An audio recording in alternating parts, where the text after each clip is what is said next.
ஆண்டவருக்குள் பிரியமான சகோதர சகோதரிகளே, நர்மையான நாளில் இறைவார்த்தையினுடைய சிறப்பான வல்லமையோடு உங்களை சந்திப்பதில் பெருமகிழ்ச்சி அடைகிறோம். நீங்களும் வார்த்தையான தெய்வத்தினுடைய கரம் பிடித்து வழி நடந்து கொண்டிருக்கிற பிள்ளைகள், வார்த்தையின் தெய்வத்தோடு பயணித்துக் கொண்டிருக்கிறீர்கள், வார்த்தையின் வழிகாட்டுதலில் பயணித்துக் கொண்டிருக்கிறீர்கள், வார்த்தையின் வல்லமையோடு பயணித்துக் கொண்டிருக்கிறீர்கள். இதை குறித்து நாங்கள் பெருமகிழ்ச்சி அடைகிறோம். ஒருபுறம் அநேகர் ஆண்டவருடைய வார்த்தையினாலே நீங்கள் நிரப்பப்பட்டிருக்கிறீர்கள் என்பதை நினைத்து நாங்கள் பெருமகிழ்வு அடைகிறோம். இன்னொரு புறம் வார்த்தையே இல்லாமல் பயணிக்கிற வெறுமையின் பிள்ளைகளையும் நாம் பார்த்து கொண்டே இருக்கிறோம். கிறிஸ்துவ சமூகத்தை சார்ந்த பிள்ளைகளாக இருந்தும் அவர்கள் அந்த வார்த்தையினாலே நிரப்பப்படாதபடி, அவர்கள் ஒரு வெளி தோற்றத்திலே ஏதோ கிறிஸ்துவை சார்ந்தவர்கள் போல தோன்றினாலும் ஆழத்திற்கு எடுத்து செல்லப்படாத ஒரு நிலையை நம்ம பார்க்கிற போது மிகவும் வருத்தமாக இருக்கிறது. ஆகவே இதை நீங்கள் குற்றப்படுத்துதலாக பார்க்கக்கூடாது. ஆண்டவருடைய பிள்ளைகள் அனைவரும் ஆண்டவர்பால் ஈர்க்கப்பட வேண்டும். ஆண்டவருடைய பிள்ளைகள் அனைவரும் ஆண்டவருடைய இரக்கத்திலே இணைந்து பயணிக்க வேண்டும். அவருடைய பெலத்தால் இடைக்கட்டப்பட வேண்டும். அதற்காகத்தான் இந்த வார்த்தைகளை நாங்கள் உங்களுக்கு அறிய தருகிறோம். அன்புக்குரியவர்களே, ஒருவேளை நீங்கள் அப்படி உங்களை உணர்ந்தால், நீங்கள் ஆண்டவருடைய வார்த்தைக்குள்ளே பயணிக்க வேண்டும், வார்த்தைக்குள்ளே கடந்து வர முயற்சிக்க வேண்டும். முதலில் ஒருவேளை உங்களுடைய சக சகோதரிகள் சகோதரர்கள் அப்படி இருந்தால் அவர்களையும் நாம் என்ன செய்யணும்? கரம் பிடித்து ஆண்டவருக்குள்ளே வழி நடத்த வேண்டும். இந்த வார்த்தையின் வல்லமை இல்லாத போதுதான் பிள்ளைகள் காணாமல் போகிறார்கள். சொல்லுவார்கள், எனக்கு அடிக்கடி நம்ம கேட்டு இருக்கிறோம், நீங்களே கூட அதுக்கு சாட்சியா இருப்பீங்க. நல்ல கோயிலுக்கு வந்துகிட்டு இருந்தாருங்க, அவர் பிசாட்டு வருவார், நிறைவா இருப்பாருங்க, ஆனா அவரு இப்படி செய்வாருன்னு நினைக்கவே இல்லை. அவர் இப்ப கோயில் பக்கமே வரதில்லை. அவர் தீமைக்குள்ளே போயிட்டார், குடிக்குள்ளே போயிட்டார், அல்லது குடும்பம் சிதைவுக்குள்ளே போயிட்டார். இப்படி நிறைய ஒரு அக்யூசியேஷன் ஒரு நார்மலாக ஒரு குற்றப்படுத்துதல் வந்து கொண்டே இருக்கிறது. சின்ன பிள்ளைகளை குறித்து சொல்லும் போது அப்பா அம்மா சொல்லுவாங்க, என் பிள்ளை அப்படியே கோயிலுக்கு போகும், ஆல்டர் பாயா இருக்கும், ஆல்டர் கேர்ளா இருக்கும், ஃபாதர் பக்கத்திலே தான் நின்றுச்சு, ஆனா இப்ப என்னன்னு தெரியல, அவன் கோயில் பக்கமே போறதில்ல. இது எல்லோரும் சொல்லக்கூடிய, எல்லோருடைய கண்களிலும் படக்கூடிய ஒரு நல்ல ஒரு உதாரணம். காரணம் என்ன? நம்ம அதை யோசிக்க வேண்டும். சும்மா புலம்பிக் கொண்டே இருப்பதல்ல, அதற்கான காரணத்தை தேடுகிற போதுதான் அங்கே நாம் பார்க்கிற ஒரு விஷயம், ஆத்மாவிற்கு உணவு கொடுக்கப்படாத ஒரு நிலையை நம்ம பார்க்கிறோம். ஆத்மாவுக்கு உணவே கொடுக்கப்படலை. அந்த உணவு கொடுக்கப்படாத நிலையில் அந்த ஆத்மா என்ன செய்கிறது? அது வாடி வதங்கி அப்படியே விழுந்து விடுகிறது. அது மீண்டும் உயிர் கொடுக்கும் வரை அது படுத்துதான் கிடக்கும். அதனாலதான் அந்த ஆத்மாவுக்கான உணவு வார்த்தை. அந்த வார்த்தையின் வழியாகத்தான் தெய்வம் நம்மோடு தொடர்பு கொள்கிறார். கான்செப்ட் ஆஃப் திங்கிங் என்று சொல்கிறோம். இந்த மூளையோட இது தொடர்புடைய ஒரு விஷயம். பாருங்க, எதையும் கூட இயங்கி கொண்டிருக்கும்.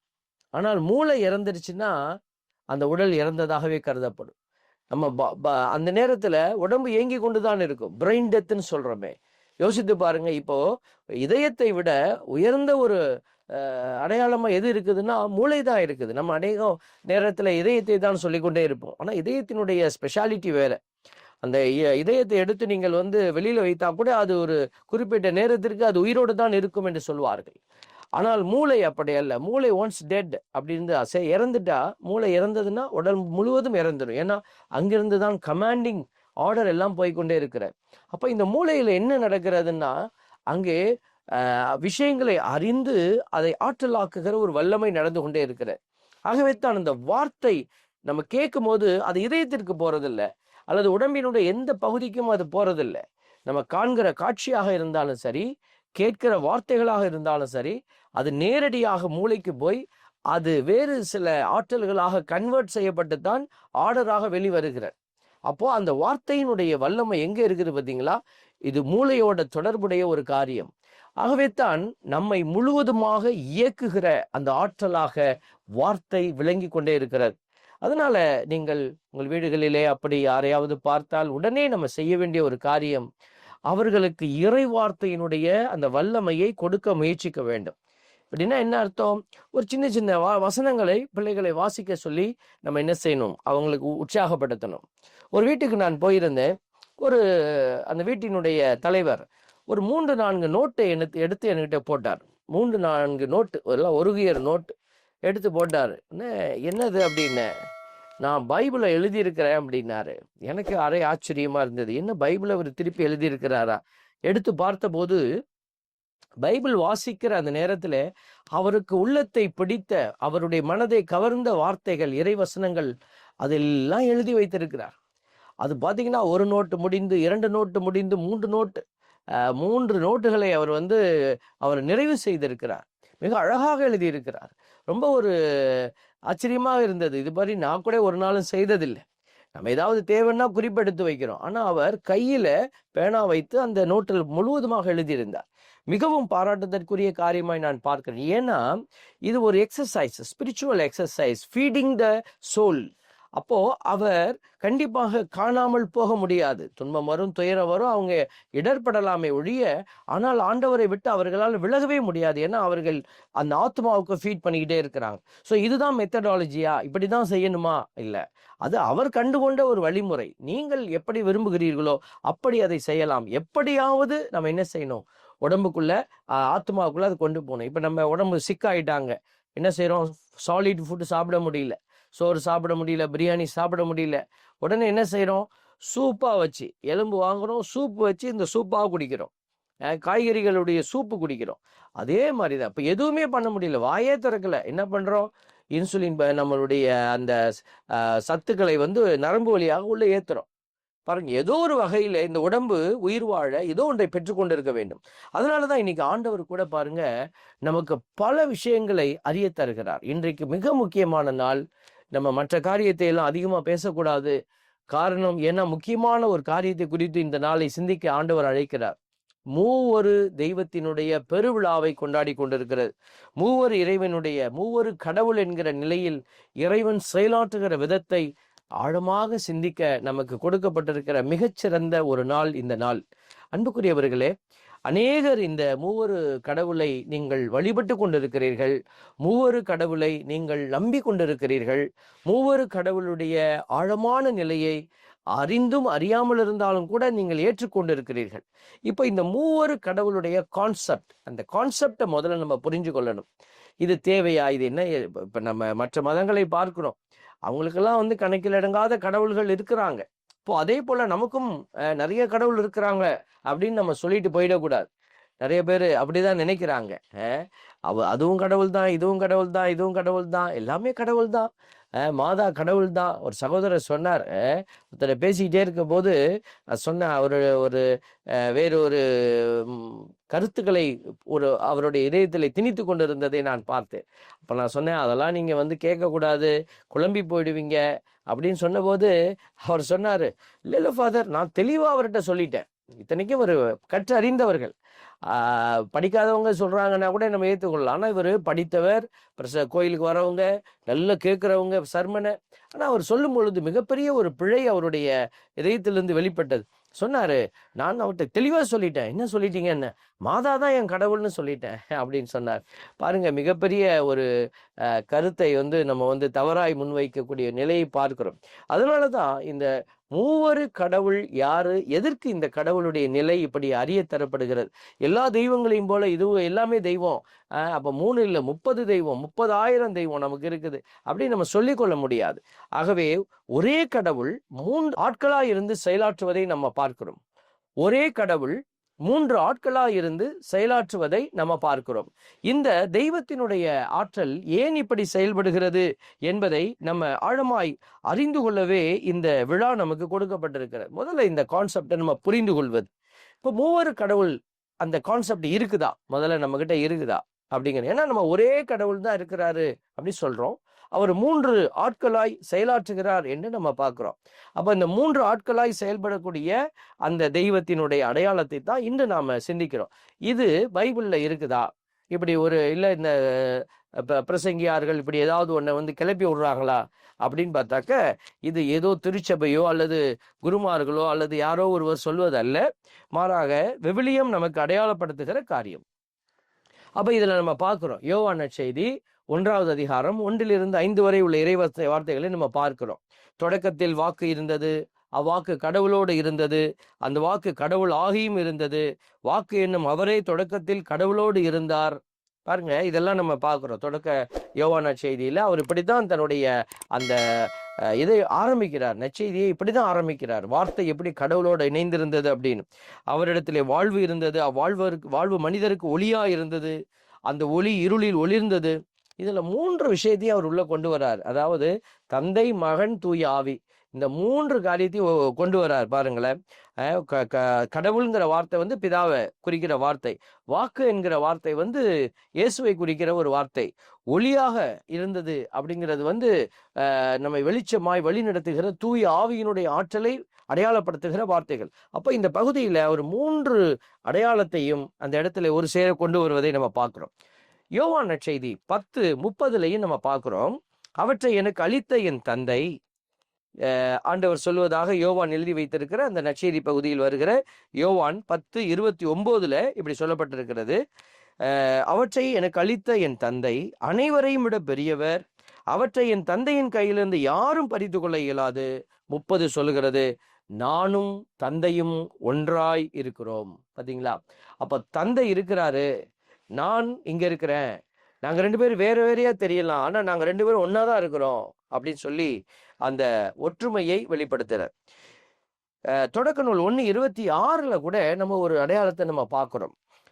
கடவுள் மானிடரை நம் உருவிலும் நம் சாயலிலும் உண்டாக்குவோம் அப்படின்னு சொல்றார். இந்த வசனத்தை பார்க்கும்போது இந்த நம் அப்படிங்கிறது ப்ளூரல் ஃபார்ம், அது சிங்குலர் ஃபார்ம் இல்லை.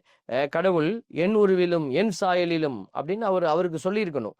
ஆனா நம் உருவிலும் நம் சாயலிலும் அப்படின்னா the concept of God is not singular. கடவுளுடைய அந்த வார்த்தை என்பது ஒருமையினுடைய அடையாளத்துல இல்லை, அது பன்மைத்தன்மைக்குள்ள இருக்கிறதுங்கிறத இந்த வார்த்தைகள் நமக்கு வெளிப்படுத்துது.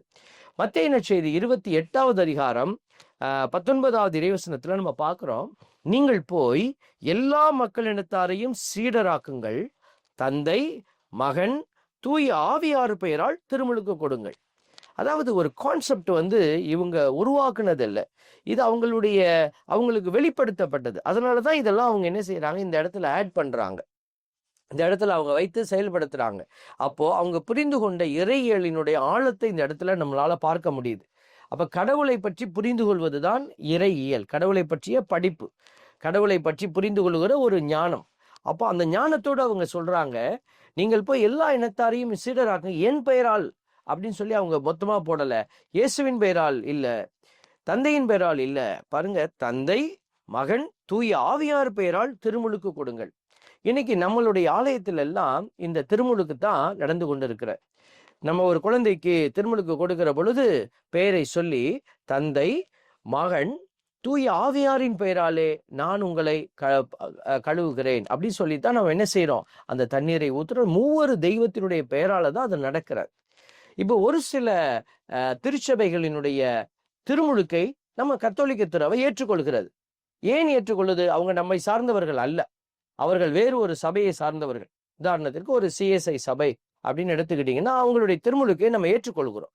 அங்கிருந்து யாராவது ஒருத்தர் கத்தோலிக்க மதத்திற்குள்ளே வர்றாங்கன்னாக்க புதுசா திருமுழுக்கு நம்ம கொடுக்கறது இல்லை, அவங்களுடைய திருமுழுக்கையே நம்ம ஏற்றுக்கொள்கிறோம். காரணம் என்ன? அவர்களும் இந்த 3 தெய்வத்தின் பெயராலே தான் திருமுழுக்கு கொடுத்திருக்கிறாங்க. தந்தை, மகன், தூய் ஆவியாரின் பெயராலே அப்படின்னு சொல்லி தான் திருமுழுக்கு கொடுக்குறாங்க. இது வேறு ஒரு இண்டிவிஜுவல் சர்ச், ஒரு பாஸ்டர் நடத்திட்டு இருக்கார், அவர் முழுக்கு ஞானஸ்தானம் கொடுக்குறாங்க. அதை ஏற்றுக்கொள்வோமா? கண்டிப்பா நம்ம ஏற்றுக்கொள்வதில்லை. காரணம் என்னன்னா, அவர்கள் இந்த 3 தெய்வத்தின் பெயரால் திருமுழுக்கு கொடுப்பதில்லை. அதனாலதான் இந்த ஃபார்முலா, ஒரு சுருக்கமாக ஒரு அடையாளத்தை நான் உங்களுக்கு முன்வைக்கிறேன். அப்போ எங்கெல்லாம் இந்த ஒருமைப்பாடு, தந்தை, மகன், தூய் ஆவியாருடைய அந்த அடையாளம் இருக்கிறதோ அங்க எல்லாமே இணைந்து செல்கிறது. திருச்சபை அதற்கு ஒரு பெரிய உதாரணமாக இருக்கிறது. அடுத்ததாக நம்ம பார்க்கிறோம் 2 கொரிந்தியர் 13:13 பார்க்கிறோம், ஆண்டவர் இயேசு கிறிஸ்துவின் அருளும் கடவுளின் அன்பும் தூய ஆவியாரின் நட்புறவும் உங்கள் அனைவரோடும் இருப்பதாக அப்படின்னு பவுலடியார் அவருடைய கடிதத்துல இப்படிதான் எழுதுறார். மக்களுக்கு எப்படி கிரீட் பண்றாரு பாருங்களேன். அந்த கிரீட்டிங்கே 3 தெய்வத்தினுடைய பெயரால் அமைந்திருக்கிறது. அப்படின்னா இந்த வெளிப்பாடு என்பது திருத்தூதர்கள் ஆகிய இயேசுவோடு இருந்த திருத்தூதர்களுக்கு மட்டும் இது கொடுக்கப்படல. அதை பிறகு வந்த நம்முடைய பவுலடியாரும் இந்த தம திருத்துவத்தினுடைய அந்த அடையாளத்தை அவரும் உணர்ந்து ஏற்றுக்கொண்டிருக்கிறார். அப்படின்னா அது கடவுளிடமிருந்து வந்தது என்பதை அவர் அறிந்திருக்கிறார். அதனாலதான், இல்லாட்டினா அவருடைய ஐடியாலஜியை இங்க வச்சிருப்பாரு. அப்போ இது ஒரு பவுலடியாருடைய கூற்று மட்டும் அப்படின்னு நம்மளால சொல்ல முடியாது. ஏன்னா அதுக்கு தான் வேறு சில நற்செய்தியிலிருந்து உங்களுக்கு ஆதாரங்களை கொடுக்கிறோம். ஒரு சிலர் ஆர்கியூ பண்ணலாம், பவுலடியார் நிறைய எழுதி வச்சு பைபிளையே ஒரு மாதிரி கொண்டு போய் வச்சுட்டாரு, பவுலடியாருடைய கருத்துக்கள் தான் இந்த இடத்துல வலியுறுத்தப்படுகிறது அப்படின்னு ஒரு சிலர் சொல்லக்கூடும். ஆனால் அப்படி அல்ல. இந்த ஒரு மூவொரு தெய்வத்தினுடைய அடையாளத்தை பொறுத்தவரை இது நற்செய்தியிலும் காண கிடக்கிற மிக ஆழமான விஷயம் அப்படிங்கிறத நம்ம புரிந்து கொள்கிறோம். மத்தேயு நற்செய்தி 3வது அதிகாரம் 16-17 உள்ள இறைவசனங்களை நம்ம பார்க்கிறோம். இயேசு திருமுழுக்கு பெற்ற உடனே தண்ணீரை விட்டு வெளியேறினார். உடனே வானம் திறந்ததையும் கடவுளின் ஆவி புறா இறங்குவது போல தம்மீது வருவதையும் அவர் கண்டார். அப்போது, என் அன்பார்ந்த மைந்தர் இவரே, இவர் பொருட்டு நான் பூரிப்படைகிறேன் என்று வானத்திலிருந்து ஒரு குரல் கேட்டது. பாத்தீங்களா? இதோ ஆண்டவருடைய இந்த மூவொரு அடையாளம் இந்த இடத்துல அது நிறைவாக்கப்பட்டிருக்கிறது. அங்கே இயேசு இருக்கிறாரு, பிசிக்கலி நம்மளை போல பிரசன்ட் இருக்கிறாரு. அப்போ அங்கே அவர் மீது கடவுளின் ஆவி, இந்த ரூவாக, கடவுளுடைய அந்த ஆவின்னு சொல்லப்படுகிற அந்த பழைய ஏற்பாடு வார்த்தையை பயன்படுத்தி இருக்கிறாங்க. அப்போ கடவுளின் ஆவி, அதாவது தூய ஆவி இறங்கி வருவதை பார்க்கிறோம். அடுத்ததாக வானத்திலிருந்து குரல் கேட்கிறது. தந்தையினுடைய அந்த குரல் கேட்பதையும் நம்ம இந்த இடத்துல பதிவு செய்திருக்கிறாங்க. அப்போ கடவுள் மூவொரு தெய்வமாக பரிணமித்து நிற்பதை அடையாளப்படுத்துகிறார். இதெல்லாம் தாண்டி நம்ம கடைசிக்கு போறோம். திருவெளிப்பாடு இன்னும் நிறைய உதாரணங்கள் உங்களுக்கு காட்ட முடியும். நம்மளுடைய மடல்களிலிருந்து, கடிதங்களிலிருந்து, பவுலடியாருடைய கடிதம், பேதுருவினுடைய கடிதம், இப்படி எல்லாத்திலிருந்து நமக்கு எவிடன்சஸ் இருக்குது. ஆனால் உங்களுக்கு ஒரு முக்கியமான ஒரு அடிப்படை தரவுகளை கொடுத்துட்டு திருவெளிப்பாடு கடைசிக்கு நம்ம போறோம். திருவெளிப்பாட்டு நூல் 1:8 சொல்கிறது, அல்லேலுயா அல்லேலுயா, இருந்தவரும் இருக்கின்றவரும் வரவிருக்கின்றவரும் எல்லாம் வல்லவருமான கடவுள் தந்தை மகன் தூய ஆவியாருக்கு மகிமை உண்டாகுக. பாருங்க, தொடக்கத்திலேருந்து நம்ம கடைசி வரைக்கும் ஒரு ஐடியாலஜி டிராவல் பண்ணிக்கிட்டே இருக்குன்னா அது எதுன்னா இந்த மூவொரு தெய்வத்தினுடைய அடையாளம். அதனாலதான் நம்ம தொடக்க நூல்ல அந்த உலக படைப்பினுடைய அடையாளத்தை நம்ம பார்க்கிறோம். அந்த யோவான் தொடக்கத்துல எப்படி இருந்தது என்பதை அவர் அடையாளப்படுத்துறாரு. அப்புறம் உள்ளுக்குள்ள வருகிற போது இயேசுவே தன்னை தந்தையோடு இணைந்து இருக்கிற அடையாளமாக காட்டுவது, நான் போனால்தான் தூயாவி என்கிற துணையாளர் உங்களுக்கு வருவார்னு சொன்ன அந்த ஒரு காரியம், இதையெல்லாம் வைத்து பார்க்கிற பொழுது இந்த 3 ஆட்களாய் செயலாற்றுகிற அந்த தெய்வத்தினுடைய அடையாளம் என்பது ஒரு விதத்தில் தனித்துவமாக தென்பட்டாலும் அவர்கள் மூவரும் இணைந்து செயலாற்றுகிற ஒரு வல்லமை என்பதை நாம மறுக்க முடியாது. அன்புக்குரியவர்களே, இந்த ட்ரினிட்டி என்று சொல்லப்படுகிற தமத்திருத்துவம், மூவொரு ஆட்களாய் செயலாற்றுகிற கடவுளினுடைய அந்த நிலை, இதை நம்ம பார்க்கிற பொழுது சுருக்கமாக எளிய மக்களுக்கு புரியும் விதமாக நம்ம சொல்லணும் அப்படின்னா, தந்தையினுடைய ரோல் என்ன, இதுல தந்தையினுடைய அந்த வேலை என்ன, அவர் என்ன பணியை செய்தார்? கிரியேட்டர். அவரு தான் இந்த உலகத்தை எல்லாம் படைத்து பாதுகாக்கிறவர், உலகத்தை எல்லாம் படைக்கிறவர்னு வைத்துக்கலாம். கிரியேட்டர் அப்படிங்கிற கான்செப்டை நம்ம தந்தைக்கு வைக்கலாம். அவர் தான் நம்மளை எல்லாம் படைச்சவர். 2வது மகன். நம்மை மீட்க வேண்டும் அப்படின்னு வரும்போது உருவமில்லாத தந்தை என்ன செய்ய முடியும்? நான் தானே உன்னை படைச்சேன், நானே மன்னிச்சிட்டேன்னு சொல்லி விட விரும்பலை. ஏன்னா ஒரு பக்கம் அவர் இரக்கத்தின் தெய்வம், இன்னொரு பக்கம் நீதியின் தெய்வம். இரண்டையும் அவர் அந்த இடத்துல வெளிப்படுத்தணும். இரக்கமும் நீதியும் இணைந்த ஒரு அடையாளமா அவர் தன்னை காட்டணும். அப்போ என்ன செய்யறாரு? நம்மை போல ஒரு உருவம் எடுத்து அவர் உருவம் கொடுத்து இவரே என் மகன் என்று சொல்லி அவரே வெளிப்படுகிறார். தந்தையினுடைய ஒரு வெளிப்பாடு. அதனாலதான் தந்தையிடமிருந்து ஊற்றெடுக்கிற மகன் அப்படின்னு நம்ம சொல்றோம். மகனாக அவரே எங்கிருந்து வரல, தந்தையிடமிருந்து தான் வந்தார். அதனாலதான் அவரை நம்ம வேறு அடையாளத்துல பிரித்து பார்க்க முடியும். இவரே நண்பார்ந்த மகன் அப்படின்னு சொல்லி தந்தை அடையாளப்படுத்துறார். அப்ப 2வது அடையாளமாயிருக்கிற மகன் என்ன செய்யறாருன்னா ரெடீமர். இந்த உலகத்துல இந்த மீட்பு திட்டம், கடவுள் செய்துட்டு வர மீட்பு திட்டத்தினுடைய மிக முக்கியமான ஒரு கிளைமேக்ஸ் தான் அந்த பாவத்திற்காக ஒருவர் மரிப்பது. யார் மரிப்பது? பாவமே இல்லாத ஒருத்தர் மரிக்கணும். அப்ப யார் ஒருவர் பாவமே இல்லாமல் இருக்கிறவர்? கடவுள் மட்டும்தான் இருக்கிறாரு. அதனாலதான் கடவுளே என்ன செய்யறாரு?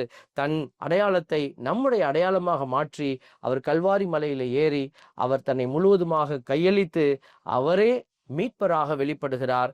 அந்த மீட்பராக வெளிப்பட்டவருடைய அடையாளத்தை நமக்கு மகன் என்று அடையாளப்படுத்தப்பட்டிருக்கிறார். மூன்றாவது, இந்த மகன் தன் வேலையை முடித்த உடனே அவர் செல்ல வேண்டும். அவர் இந்த உலகத்தில் 1000 வருஷம் வாழ்ந்துகிட்டு எல்லாம் இருக்க முடியாது. ஏன்னா அது இயற்கைக்கு மாறான விதியாக மாறிவிடும், எதிரான ஒரு விதியாக மாறிவிடும். அதனால அவர் தன்னுடைய வேலையை முடித்த உடனே கடவுளுடைய திட்டத்தின்படி இந்த உலகத்தை விட்டு கடந்து செல்கிறார்.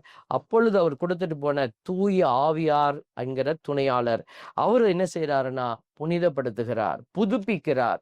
நம்முடைய வாழ்க்கையை புதுப்பிக்கிற, ஒரு பரிசுத்தப்படுத்துகிற, கடவுளோடு நம்ம இணைக்கிற அடையாளமாய் வைக்கிற. ஏன்னா தூய்மையற்ற எதுவும் கடவுளோட இணைய முடியாது.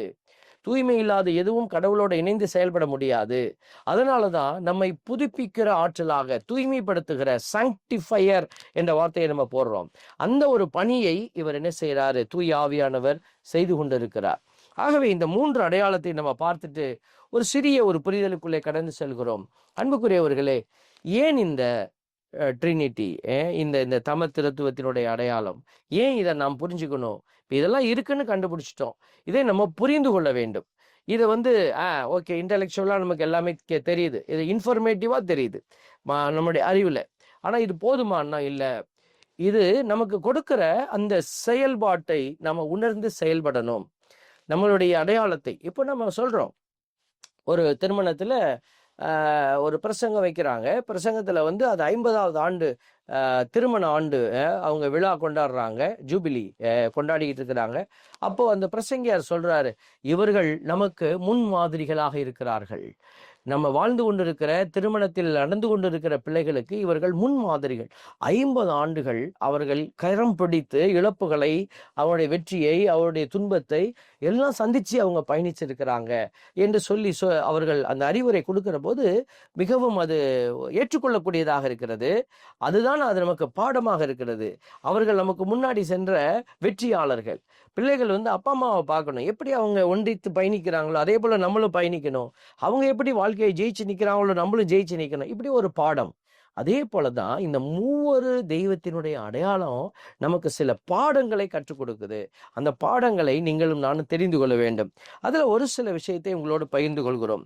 இந்த 3 தெய்வத்தினுடைய அடையாளம் நமக்கு வெளிப்படுத்துவது கடவுளுடைய அந்த பண்பு நலன். அதாவது கடவுள் என்பவர் ஏதோ தனிமையா போய் கதவை சாத்திக்கிட்டு உட்கார்ந்து இருக்கிறவர் அல்ல. He is relational. கடவுள் கொடுக்கிற அன்பு ஒரு பகிர்ந்து கொள்ளக்கூடிய ஒரு உறவின் அன்பு வெளிப்பாடு. அதைத்தான் இந்த 3 தெய்வத்தினுடைய அந்த அடையாளம் நமக்கு சொல்லுகிறது. இந்த 3 ஆட்களாய் செயல்படுகிற அந்த தந்தை யாரு பெரியவர்? இவர் பெரியவரா, இவர் பெரியவரா? யாரையும் நம்ம சொல்ல முடியாது. 3 இணைந்து செயலாற்றுகிறார்கள். சின்ன குறிப்பிடத்துல எல்லாம் படிச்சிருப்பீங்க. அவர்கள் ஆழ்தன்மையில் வேறுபட்டாலும் அவர்களுடைய தெய்வீகத்திலும் அவர்களுடைய செயல்பாட்டு தளத்திலும் அவர்கள் எல்லாம் இணைந்திருக்கிறார்கள். அப்ப தந்தை இல்லாமல் மகன் செயல்பட முடியாது, மகன் இல்லாமல் தந்தை செயல்பட மாட்டாரு, இருவரும் இல்லாமல் தூயாவி இல்லாமல் மற்றவர்களோ செயல்பட முடியாது. அப்ப இந்த 3 தெய்வத்தினுடைய அடையாளம் என்பது இணைந்து இருக்கிற ஒரு ரிலேஷனல் லவ், ஒரு ஸ்ட்ராங் பவுண்டிங் ஆஃப் லவ். கடவுளுடைய அன்பினாலே அவர்கள் கட்டப்பட்டிருக்கிறார்கள். அந்த அன்பினுடைய ஆற்றல் அவர்களை கட்டி வைத்திருக்கிறது. அப்ப நாம அதை புரிந்து கொள்ள வேண்டும். அதனாலதான் நம்ம திருமணம் செய்யும் பொழுது எல்லாமே நம்ம தந்தை மகன் தூய் ஆவியாரின் பெயரால தான் இந்த வாழ்த்தை நம்ம கொடுக்குறோம், வார்த்தை பாட கொடுக்குறோம். அப்ப அங்க என்ன இருக்கணும்? இந்த அன்பு உங்ககிட்ட இருக்கணும். தந்தை மகனை பார்த்து எல்லாரும் உன்னையே தான் பார்க்குறாங்க, இயேசுவேன்னு கூப்பிடுறாங்க, என்னைய கூப்பிடலை அப்படின்னு தந்தை கோச்சிக்க போறது இல்லை. நிறைய பேருக்கு ஒரு சந்தேகம் வரும். எங்கிட்டயே சில பேர் கேட்பாங்க, யாருக்கிட்ட ஃபாதர் ஜெபிக்கிறது? பிதா கிட்ட ஜெபிச்சா ஸ்பெஷலாக கேட்பாரா? மகன்கிட்ட கேட்டா செய்வாரா? அல்லது தூயாவிக்கிட்ட நம்ம ஜெபிக்கிறதா? பல நாட்கள் எனக்கு முன்னாடியெல்லாம் சந்தேகம் வந்திருக்கிறது. இது அப்படிப்பட்ட சந்தேகப்படுவதற்கான ஒரு நிலை அல்ல. மாறாக நம்ம மறுக்க கூடாது. இன்னைக்கு நிறைய சபைகள் வளர்ந்துட்டே இருக்குது. நிறைய சபைகள் புது புது சித்தாந்தங்களை வெளியில கொண்டுட்டு வராங்க. அதுல என்ன சொல்றாங்க? தந்தை மட்டும்தான் இருக்கிறாரு, மகன் சும்மா தந்தை அனுப்பின ஒரு கைக்கூலி, அவர் வேலையை முடிச்சுட்டு அவரோன்னு தூக்கி போட்டாரு. கடவுள் ஒரு நாளும் அப்படி பயன்படுத்தி தூக்கி எறிகிறவர் அல்ல. அதை நம்ம முதல்ல புரிந்து கொள்ள வேண்டும். அவர் படைத்த படைப்புகள் எல்லாம் மிக உயர்ந்த அடையாளமாக மாற்ற கடவுள் சித்தமாக இருக்கிறாரு. அப்ப பாருங்க, இந்த மகனை எப்படி அவர் தூக்கி போட முடியும்? அப்போ மகனோட இணைந்திருக்கிற தெய்வத்தினுடைய அடையாளத்தை நம்ம புரிந்து கொள்ளாதவர்கள் இப்படி எல்லாம் பேசுவாங்க. அவங்க சொல்றாங்க, தந்தையை மட்டும் நீ பார்த்தீங்கன்னா போதும், தந்தை தான் இருக்கிறார். ஏன் பைபிளை கூட நிறைய சபைகள் மாத்தி அமைக்க முற்பட்டுட்டாங்க. பைபிள் அவங்களுக்கு இஷ்டம் போல மாத்தி எழுதி அவங்க தனி பைபிள் பயன்படுத்த பயன்படுத்துறாங்க. தயவு செய்து அந்த தவறுகளை நம்ம செய்யக்கூடாது. அப்படிப்பட்ட இடங்களுக்கு நம்ம போக வேண்டிய அவசியமும் இல்லை. ஏன்னா இந்த தந்தைங்கிறது தனி கான்செப்ட் அல்ல, அது மகனோடு இணைந்து தூய ஆவியோடு இணைந்து இருக்கிற ஒரு அடையாளம். அடுத்ததாக சில சபைகள் மகன் தான் எல்லாமே. தந்தை எங்க இருக்கிறாரு? கண்ணிலே காண முடியாது. நம்ம காணக்கூடிய அடையாளமா இருக்கிறவர் இயேசு கிறிஸ்து ஒருவர் தான். அப்ப இயேசு கிறிஸ்து வழியாக தான் எல்லாமே நடக்கணும் அப்படின்னு சொல்லுவாங்க. அப்ப தந்தையை மறுக்கிறாங்க, தூய ஆவியை மறுப்பாங்க. அதுவும் தவறு. ஒரு சில சபைகள் தூய ஆவியாரை எடுத்து வைத்துக் கொள்வாங்க, தந்தையும் மகனையும் ஓரங்கட்டிடுவாங்க. அதை பெருசா எடுக்கிறது இல்லை, பேசுறது இல்லை. அப்படிப்பட்ட நிலைகள்ல அதுவும் தவறாக இருக்கிறது. அதனாலதான் அவங்களுக்குள்ள இருக்கிற அந்த ரிலேஷனல் லவ் நம்மை புரிந்து கொள்ளக்கூடிய ஒரு அடையாளமாக முன்வைக்கப்படுகிறது. அடுத்ததாக அந்த மீட்பு திட்டத்தினுடைய ஒரு அடித்தளமாகவே இந்த அமைப்பு பார்க்கப்படுகிறது. அப்ப நம்மை மீட்க வேண்டும் கடவுள். அதாவது கடவுள் திட்டத்தை போட்டுட்டாரு, செயல்பாடுகளை எல்லாம் தந்தை செயல்படுத்த ஆரம்பிச்சிட்டாரு. அந்த செயல்பாட்டினுடைய உச்சக்கட்ட நிலை வரும்போது அங்கே ஒரு நபர் தேவைப்படுகிறார், அந்த மீட்பு திட்டத்தை அடுத்த கட்டத்துக்கு எடுத்து செல்ல. அதுதான் நம் ஆண்டவராக இயேசு கிறிஸ்து. அப்போ அந்த தந்தையினுடைய திட்டம், இது என்னுடைய விருப்பம் அல்ல, இது தந்தையினுடைய விருப்பம், அதனை நான் செய்கிறேன். அதுதான் ஒரு கெத்செமனி தோட்டத்திலையும் நம்ம பார்க்கிறோம். ஆண்டவரே, தந்தையே, என்னுடைய சித்தம் அல்ல, உம்முடைய சித்தத்தின்படி நடக்கிறேன். என் சித்தம் சொல்லுது, என் உடம்பு சொல்லுது, இது நோன்னு சொல்லுது, ஆனால் என் சித்தம் அல்ல. அப்ப தந்தையோடு முழுவதுமாய் இணைந்திருந்த அந்த மகனினுடைய அடையாளத்தை நம்ம பார்க்கிறோம். அதே சமயம் தந்தை மகன் இல்லாமல் இந்த பூமியிலிருந்து யாரையும் அவர் என்ன செய்ய மாட்டார், கேட்க கூட மாட்டார். அதனாலதான் நம்ம எல்லா வழிபாட்டு முறைகளிலும் நீங்க பார்க்கலாம், அந்த திருப்பலி நேரத்துல அந்த ஜெபத்தினுடைய முடிவை பார்த்தீங்கன்னா, ஆண்டவராக இயேசு கிறிஸ்து வழியாக உம்மை மன்றாடுகிறோம் அப்படின்னு வரும். அப்போ அந்த தந்தைகிட்ட நம்ம அந்த பிரேயரை எடுக்கிறோம். இந்த தந்தைக்கு எப்படி கொடுக்குறோம் அந்த பிரேயரை? மகன் வழியாக ஜெபித்து மகன் வழியாக ஒப்பு கொடுக்கிறோம் அப்படின்னு சொல்லி தான் எல்லா வழிபாடு, அந்த திருப்பலியினுடைய எல்லா வழிபாட்டு ஜெபங்களும் அமைந்திருக்கிறது. அப்போ மகன் இல்லாமல் தந்தை நம்ம கிட்ட பேச மாட்டார். அப்போ மகன் வழியாகத்தான் நீங்க போகணும்.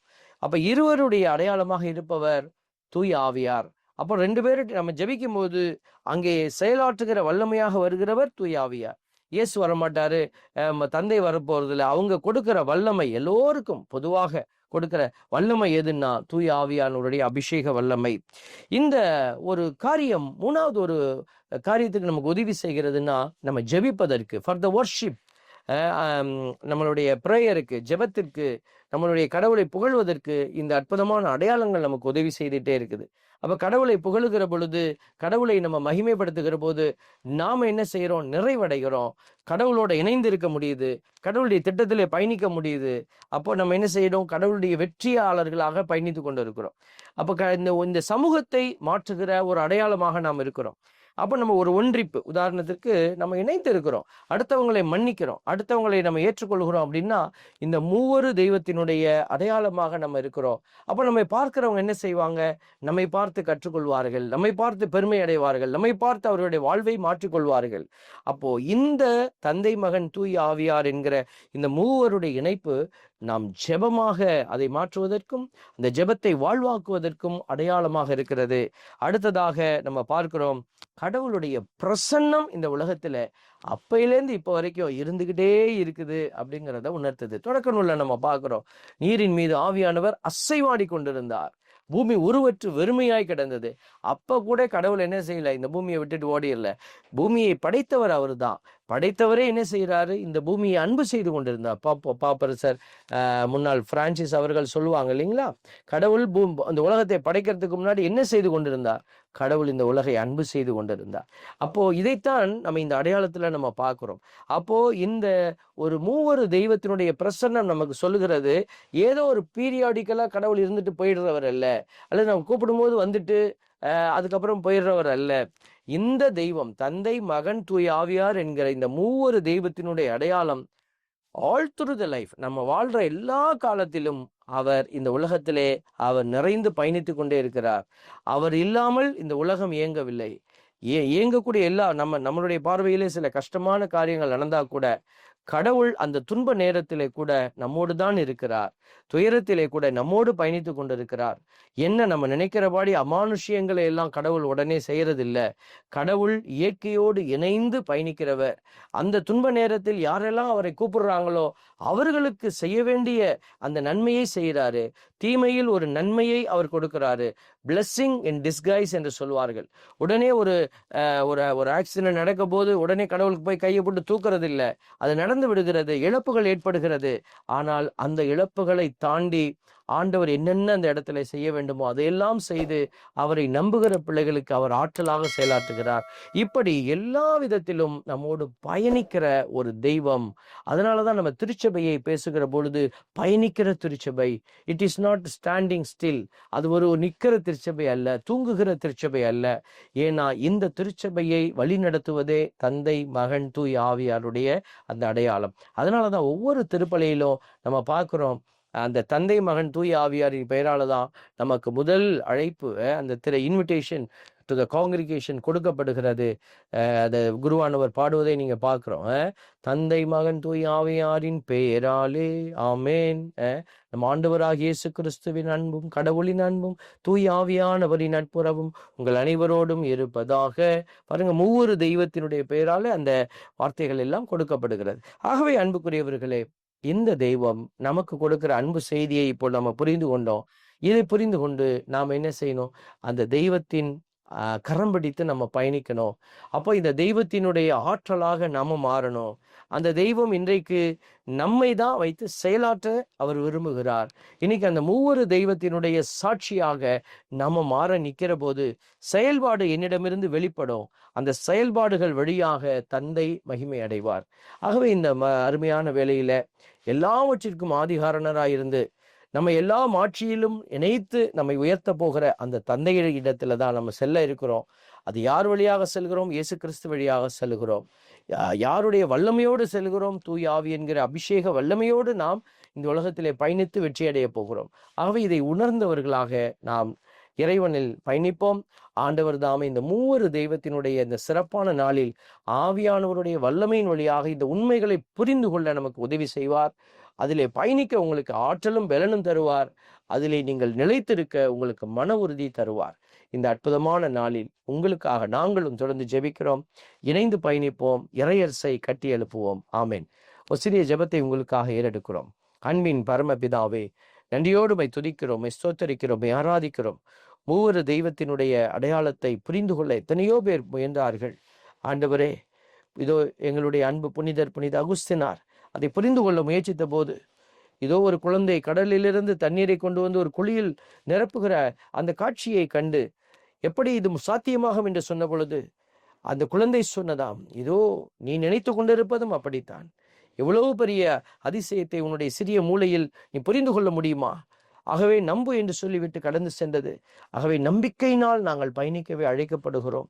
புரிய முடியாத, அறிய முடியாத அதிசயங்களை நாங்கள் அப்படியே உடைய கிருபையோடு ஏற்றுக்கொள்ளவும், திருச்சபை எங்களுக்கு வழிநடத்துகிற விதமாய் வழிநடந்து உம்முடைய நாமத்திற்கு மகிமை சேர்க்கவும் எங்களுக்கு ஆற்றலும் பலனும் தருவீராக. உடைய கரத்தில் எங்களை ஒப்பு கொடுத்து ஜெபிக்கிறோம். ஜெபம் கேளும் எங்கள் நல்ல பிதாவே, ஆமென். அன்புக்குரியவர்களே, மீண்டுமாய் அடுத்த ஒரு சிந்தனையோடு உங்களை சந்திக்கும் வரை உங்களுக்காக நாங்களும் தொடர்ந்து ஜெபிக்கிறோம். God bless you.